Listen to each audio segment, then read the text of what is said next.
ஒரு 1 மந்த்துக்கு முன்னாடி நம்ம ஒரு பூனை ரெஸ்க்யூ பண்ணோம். அந்த கால் வந்து பேரலைஸ் ஆயிருக்கும். அத வந்து நம்ம தூக்கணும்.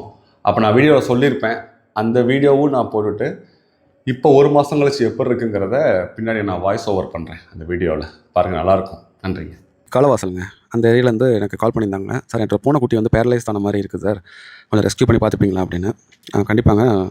எனி இஷ்யூஸ் இருந்துச்சுன்னா கண்டிப்பாக என்னால் சப்போர்ட் பண்ண முடியும்னு சொல்லிட்டு அதுக்குரிய ஒரு 2 or 3 டேஸ் வந்து ஹோல்ட் பண்ணி வீட்டில் வச்சுருந்தாங்க. அதுக்கடுத்து என்கிட்ட ஒப்படைச்சிட்டாங்க. நேராக கொண்டு வந்து நம்ம ஷெல்டரில் வச்சுருந்தோம். இப்போ 4 டேஸ் ஆச்சு. 2 டேஸ் வந்து கேஜில் மானிட்டர் பண்ணிவிட்டு ஃபுட் இன்டேக் எப்படி இருக்குது எல்லாம் செக் பண்ணிவிட்டு எல்லாமே நார்மலாக தான் இருக்குது. சரி, ஓகேன்னு சொல்லிவிட்டு நம்ம வெளியே விட்டாச்சுங்க. வழக்கம் போல் ரேக்கில் ஏறிக்கிட்டு அங்கே உட்காந்துக்கிட்டு இருக்குது. ஷெல்டர் அடாப்டபிலிட்டின்னு ஒரு கான்செப்ட் இருக்குது. அது ஒரு 20 டேஸ் 1 மந்த் வந்து அடாப்ட் ஆகணும்.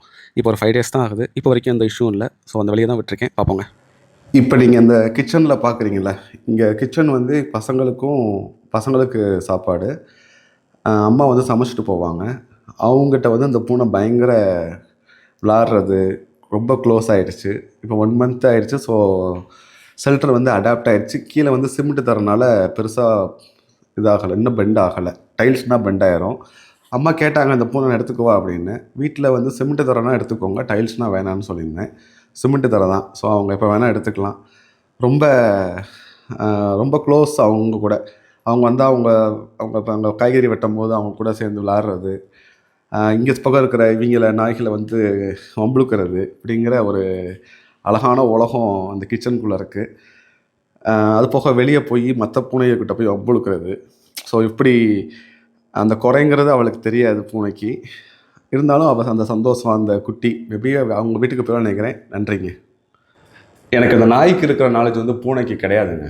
அந்த அளவுக்குலாம் பூனை பற்றி தெரியாது. பட்டு அடிபட்டால் புண்ணுக்கு மருந்து போடலாம். ஸோ அந்த இடம் வந்து ஓப்பன் ஏரியா, அவங்க வாட்டுக்குள்ள வாழலாம். எவ்வளோ வெயில் அடித்தாலும் பூனை வாழ்ந்துருவாங்க. இப்படிங்கிற சின்ன சின்ன விஷயங்கள். அது போக நானும் வீட்டில் பூனை வளர்த்துருக்கேன்ல, நீங்களும் பார்த்துருப்பீங்க, நிறையா பார்த்துருப்பீங்க. ஸோ அவங்க உலகம் வேறு, நாய்கள் உலகம் வேறு. எனக்கு ஒவ்வொன்றும் பெருசு தான் பார்க்க தெரியும். பட் ஓகே, நம்மளால் முடிஞ்ச வரைக்கும் சப்போர்ட் பண்ணலாம். அதுவும் அடிபட்டோ பேரலைஸ் ஆனதோ அப்படி பண்ணால் தான் எனக்கு மனசு நிறையும். அடாப்ஷன் அந்த மாதிரிலாம் எனக்கு உடன்பாடு கிடையாது. குட்டியை சுற்றிட்டு வந்து வச்சு அதெல்லாம் உடன்பாடு கிடையாது. இந்த மாதிரி இருந்துச்சுன்னா நான் ஷெல்டர் போகும்போது எனக்கு மனசு நிம்மதியாக இருக்குங்க. நம்ம போகிற பாதை கரெக்டாக இருக்குது அப்படிங்கிற ஒரு திருப்தி கிடைக்கும். அதுக்காக தான் ஓடிட்டுருக்கோம். நம்ம மன திருப்தி தான் நல்லா ஓடிட்டுருக்கோம். ஓகேங்க, ரொம்ப நன்றி.